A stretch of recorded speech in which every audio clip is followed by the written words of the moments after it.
You are listening to the Power of Why podcast. Hi, everyone. Welcome to another episode of the Power of Why podcast. My name is Naomi Haile, and today I am here with the incredible Catherine Bell. Catherine, how are you doing today? I'm doing great, Naomi. Thank you for having me. Thank you for being here. Of course. I'm really excited to chat with you Okay. and to hear about all the incredible things that you have going on in your world. For the audience, I'll introduce Catherine. So Catherine is a multi-talented actress, entrepreneur, and mother whose career spans over 3 decades in film and television. Best known for her iconic roles as the Marine Corps attorney, Lieutenant Sarah McKenzie, on the hit action drama series JAG, and as the enchanting Cassandra Cassie Nightingale on the Good Witch series. Catherine has become a household name for her compelling performances and true ability to connect with audiences of all ages. Off-screen, Catherine has an entrepreneurial spirit, as you'll learn today. She's the founder of Everliving Beauty, a non-toxic skincare line dedicated to helping people feel confident in their skin, and Catherine Bell Jewelry, a collection inspired by her love of vintage design, art, and nature. Born in London to an Iranian mother, Catherine moved to California at a young age. And while studying, this is what I learned, biomedical engineering at UCLA, Catherine ventured into modeling, which led to recognition in both the US and overseas. And then, building on her success as a model, she decided to pursue an acting career. I think the thread that you'll notice in Catherine's story is really driven by her mission to help people live healthier, more vibrant lives. So Catherine, again, welcome to the show. Thank you. Yeah, and I'd love for you to start a little bit by telling us about your origin story. I know that you're born in London and then you moved to California when you were 2 or 3. Yeah, it's a little hazy. No one quite has the same answer when I ask my family. No one remembers. It was a long time ago.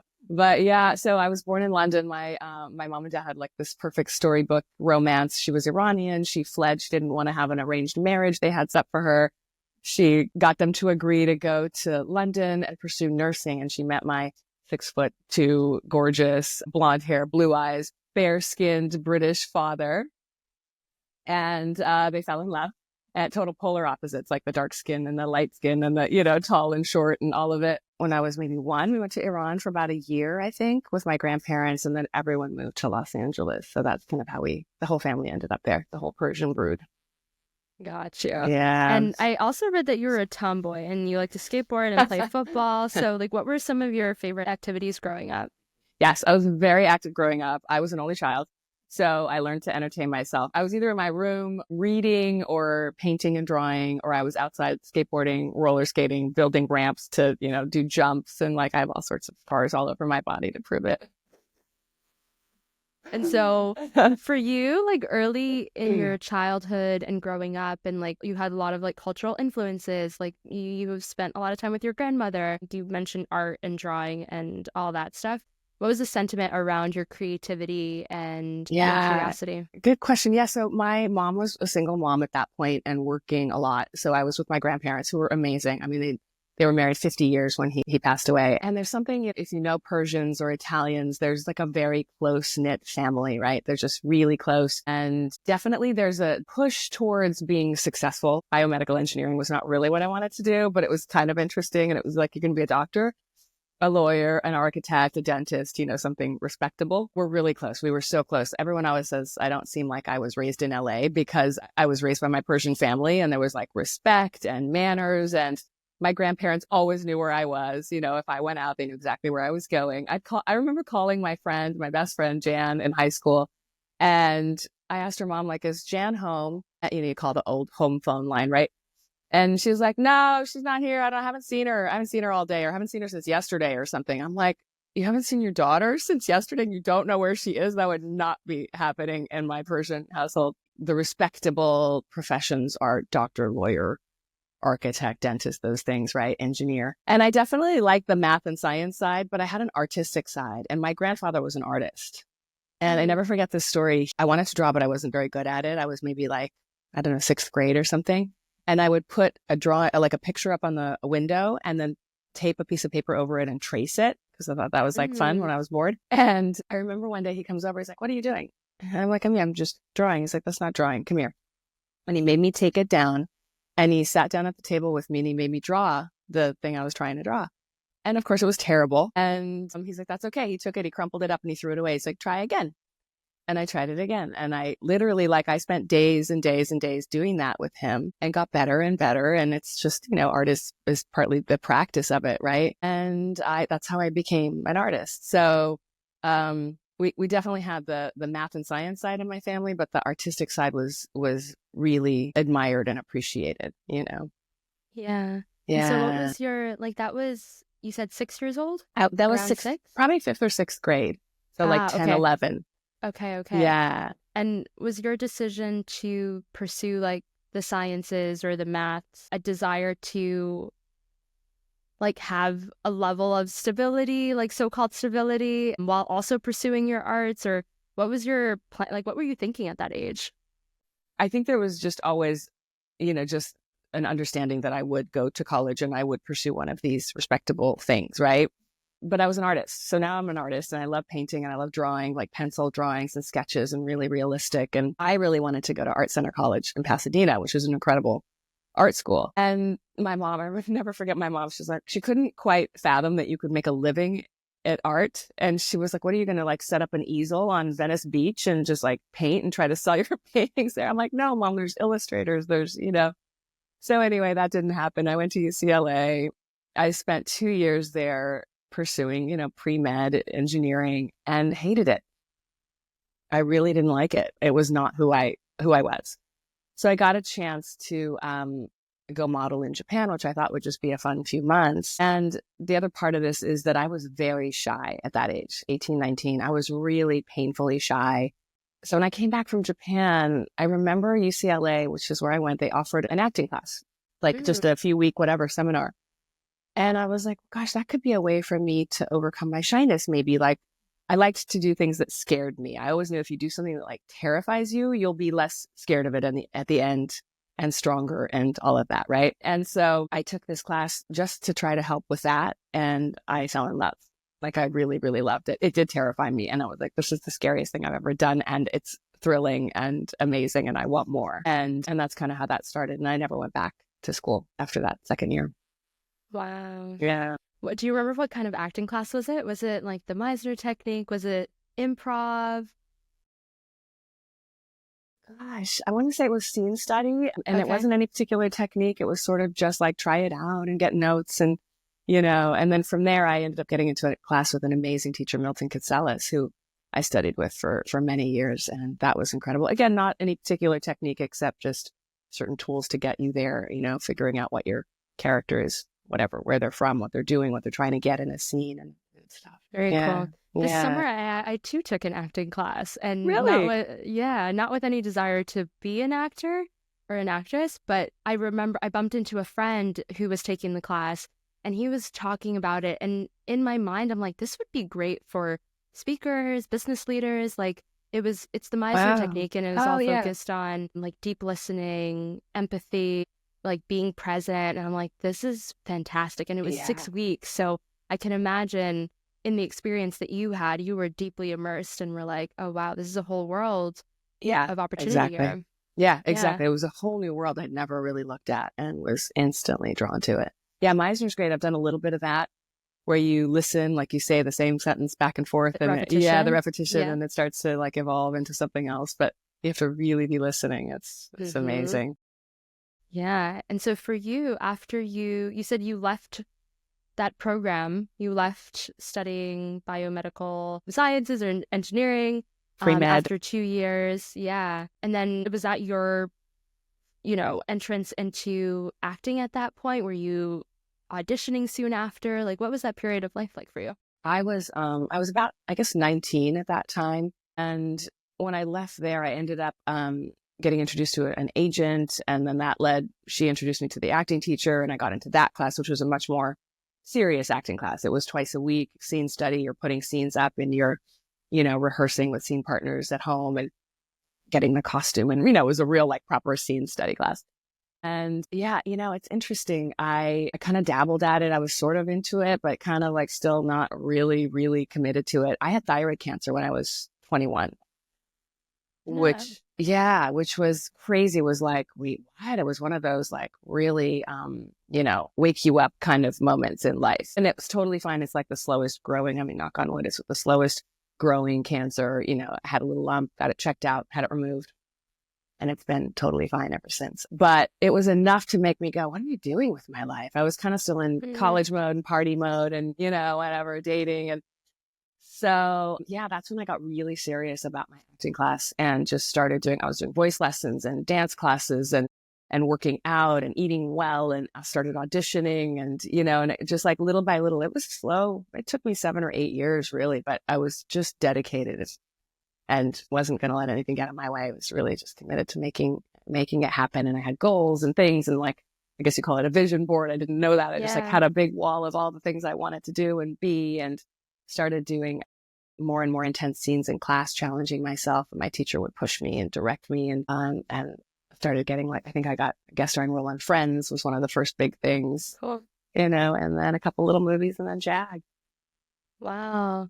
I was wondering what maybe propelled you into this space, because it seems on the outside like a drastic shift from what you were doing. And so I can understand that experiencing like a really devastating like health concern could offer you that perspective, because people think about making a change like that for years and never do it, and have all these regrets. Yeah, you had something, happen to you and you're like, no, let me get focused. Right.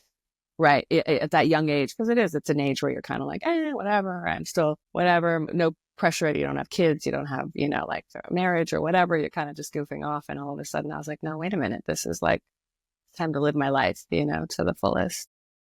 Were you in because I know California is a big like acting, Hollywood central place to be in. Were you like constantly surrounded by mentors? Did you seek people out? Like it seemed like you had introductions to the people that you needed to meet at the time. For those listening who are interested in doing something very different from what they're doing right now, like what advice would you have to get like closer to the thing?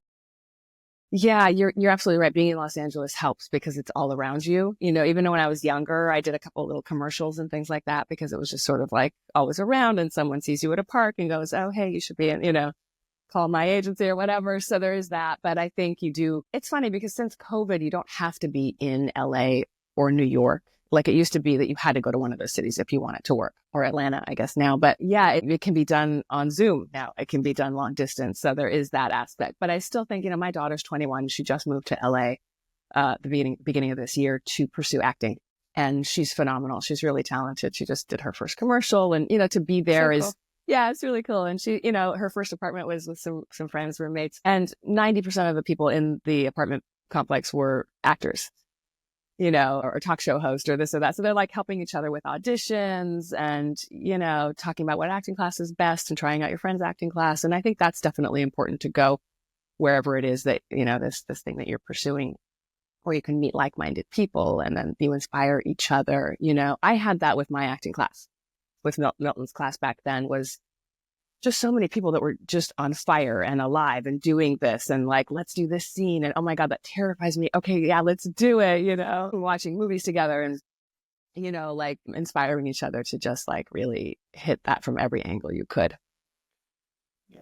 With JAG, you mentioned that was your first like big role. What was the process of landing something like that? And when you got it and you got into the role, that was how many years into, you mentioned it took you about 7 years. Was that the 7-year mark for you? Yeah, actually it was right around there. Maybe, it was 7 because I kind of started and dabbled at age 19. 20 was a little bit more, but maybe by 21 I was getting really serious. And I think I was 27 when I got JAG.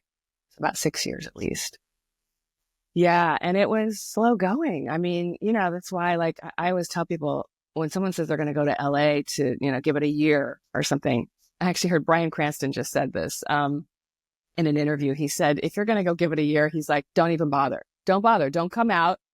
You're wasting your time. It isn't a year. For him, it was in his 50s, like after a lifetime of doing little roles and kind of, he made an okay living, I think, as an actor and was able to keep it up, but he never gave up. And he was in his either late 40s or something when he did his first show. I'm blanking out on that. It was a comedy Bryan Cranston show. Anyway, what was the show? Okay, it'll come to me. And then in his 50s, when he really had his big break with Breaking Bad. So I think you just have to love it and know that this is my life, and whether it's theater or, and just continue to improve your craft and make yourself better and more ready so that when that opportunity comes along, you're ready. Yeah, absolutely. Yeah. I think training and practice and really refining your craft is like understated, especially now.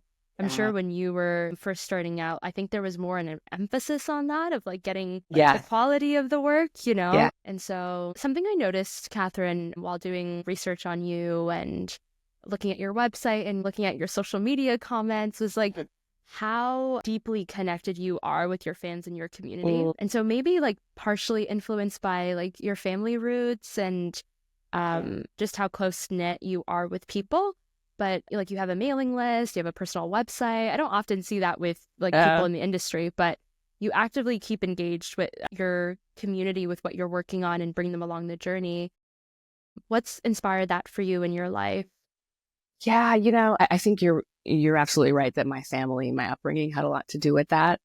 My grandmother instilled this in me. It's like you treat everyone with the same respect. But that taught them this, like, you don't treat anyone any differently, whether it's an employee or, when I'm on set, I'm like, whoever I'm talking to is a human being and we're all there making a job and it's a collaborative thing. And my fans are also part of it. If they're not watching my show, I don't have a show to make, you know what I mean? And so, and I just have always had that concept and I enjoy them. I enjoy engaging with them. They love it.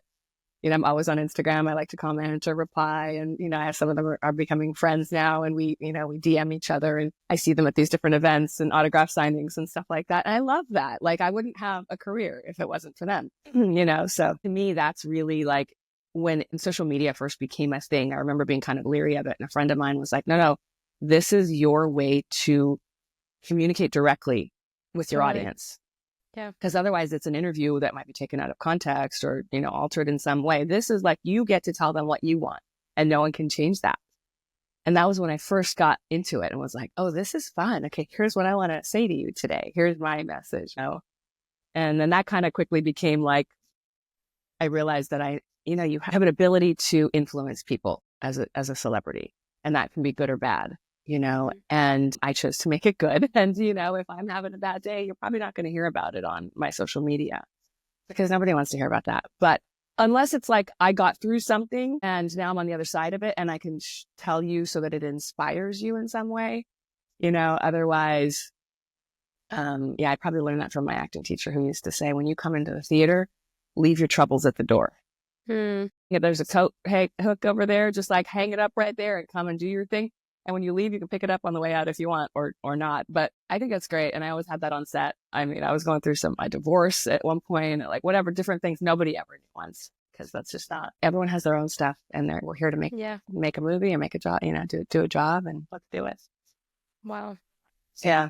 Thank you for sharing that. You're also an entrepreneur and you have 2 businesses that really reflect your passions for health, art, beauty, nature. Curious to know what inspired you to launch your clean skincare brand. If you want to start there, and then we'll talk about the jewelry line as well. Sure. Yeah. Oh my gosh. I could talk about clean skincare all day long.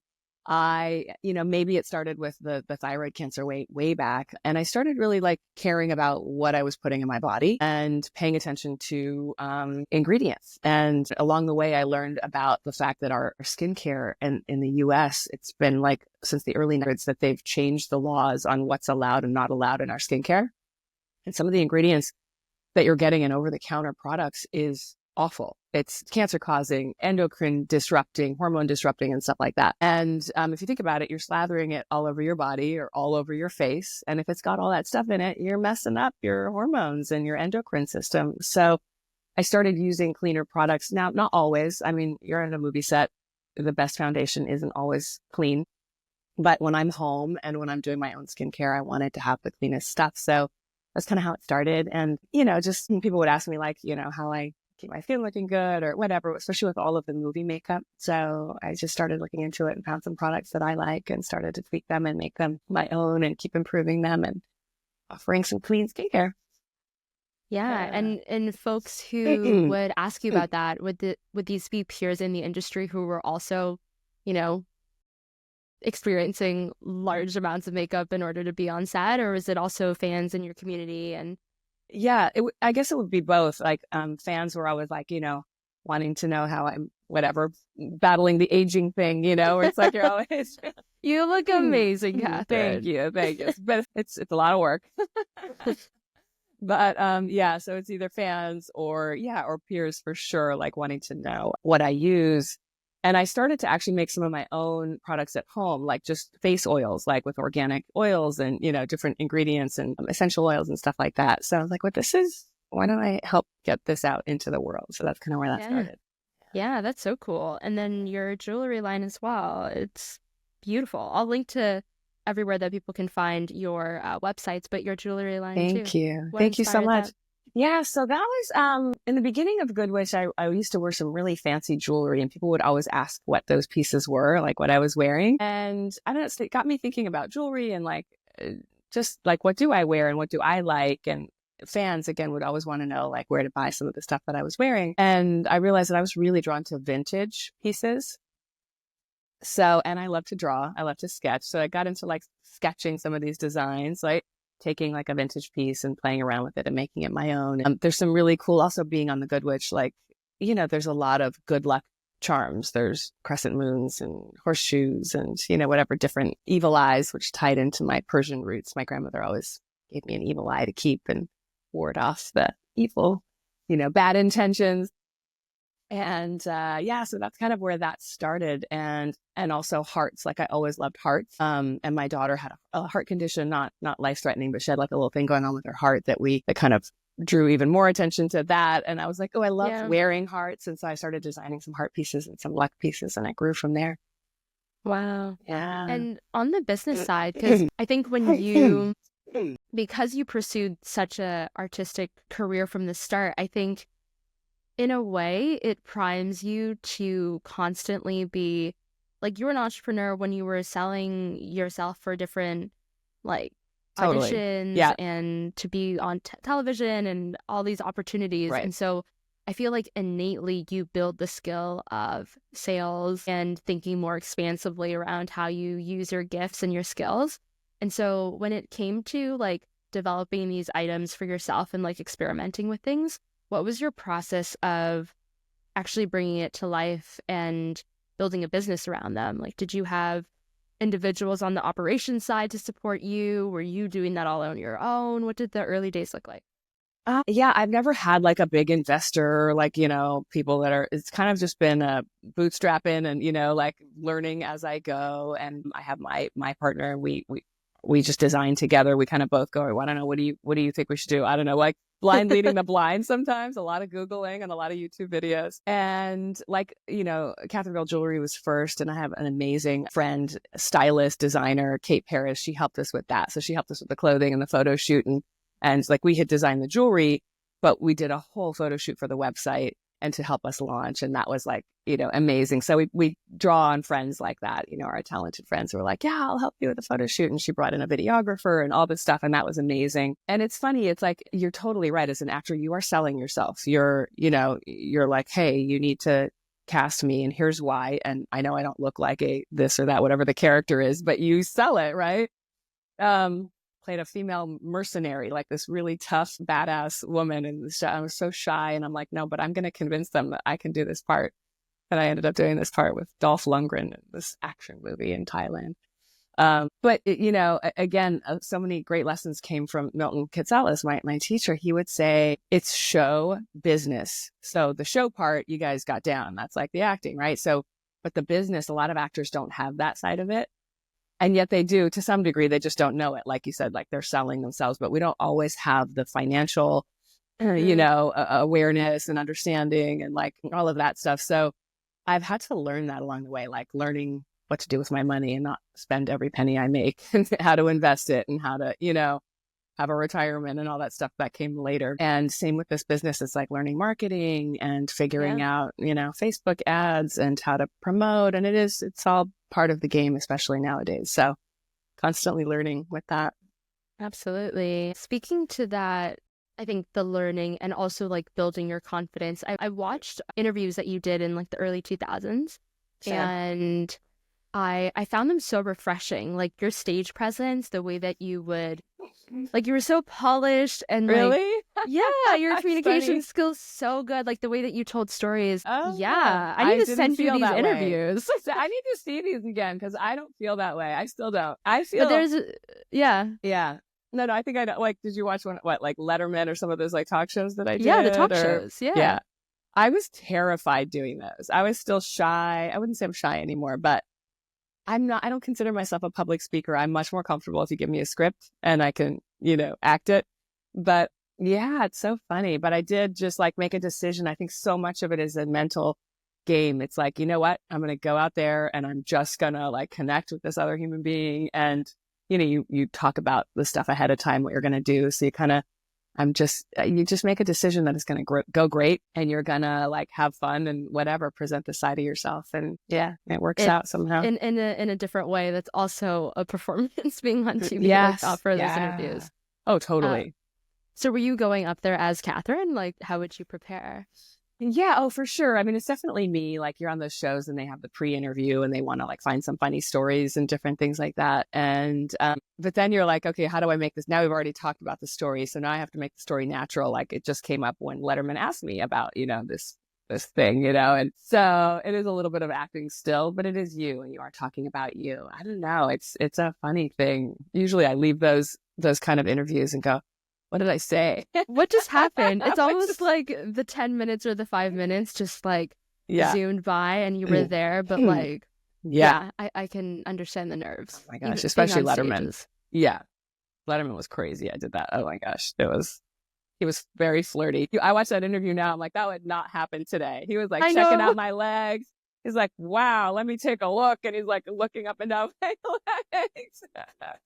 It must have been that interview or a different one. I just found that you were very confident in like who you were. And I liked the way that you held yourself. And you've always, like, I think in the research I've done and like the other interviews that you've conducted, you seem very grounded in family and wellness and your health, and like learning today that you started on that journey, like taking care of yourself, getting active like early in your late teens, early 20s. You really emphasize like the simple things that people can do every day to take care of themselves. And so how do you prioritize your own well-being today? And what does that look like in 2024 going into 2025 for you? Yeah. 2025 is right around the corner. It's funny. Like I'm always trying to find a balance. This is probably one of the top questions I get asked by fans is how do you juggle it all? How do you balance it all? Because people have kids and they have a job and they're trying, and then if you're starting a new business too, like how do you juggle it all? And yes, I am always busy. And there are days where I wish maybe I wasn't as busy, but I carve out those moments to not be busy. Like if it's just I'm putting my phone down and I'm going to watch a movie with my son because we love to do that, or we're going to go on a little bike ride and go down to the beach, you carve out those moments. And then when it's time to work, I work, like I've always had that. A couple of years ago, I got really serious about working out. I realized that as you get older, you really need to be building muscle and doing weight training and kind of keeping your body strong as you're getting older. You don't want to be 70 years old and never lift anything in your life. And then you can't, you're all like hobbled over and whatever. So like, no, that's not happening. So working out became important. And now it was another thing to like have to carve out of my day, but you just do it. Again, it's a decision. Like, okay, I'm going to make time for it. There's enough hours in the day that if I'm smart about it, put down the phone, stop scrolling on social media. I have to remind myself all the time, just like all of us, like, okay, it's been 20 minutes, put it down. Get to the gym, do some work, read a script, do a little jewelry work, spend a little time with the kid. It's, it's a constant work in progress, I would say. Yeah. You mentioned your kids and we talked about your grandmother briefly at the beginning and your grandfather who only spoke Farsi, which I learned. So, and she played a significant role in raising you. So what lessons from her or your early life like being in a bilingual home has stayed with you the most and really influenced how you also raise your children? Yeah, I was so fortunate. My grandmother actually didn't speak English, so we only spoke Farsi in the home.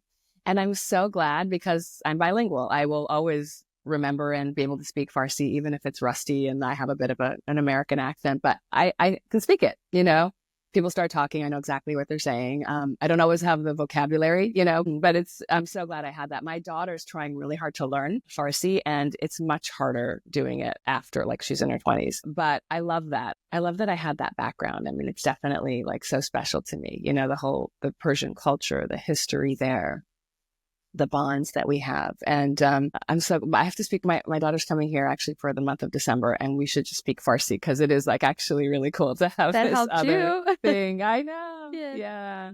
That's awesome. Yeah. This is great. As we wrap up because a very important pattern on the show is everyone loves to learn. There's like a level of deep curiosity, refining your craft, which we talked about at the beginning. I'm curious to know, over the course of your career, what's been like the best investment that you've made in yourself and your skills? And then what led you to making that investment as well?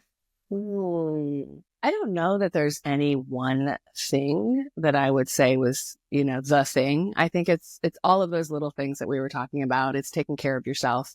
It's taking time to be with family. It's finding a great, if it's an acting class or whatever craft that you're wanting to learn, taking the time to practice and do that, taking care of your body and mind and soul. And it's kind of all of it, and keeping it all balanced to whatever degree we can. Certainly when I was filming, it was 18-hour days, 5 days a week, and then I'd sleep all morning Saturday and then go be with the family. It's kind of finding that balance and making sure that you take care of yourself when you're feeling exhausted, that you find a night to get a little extra sleep.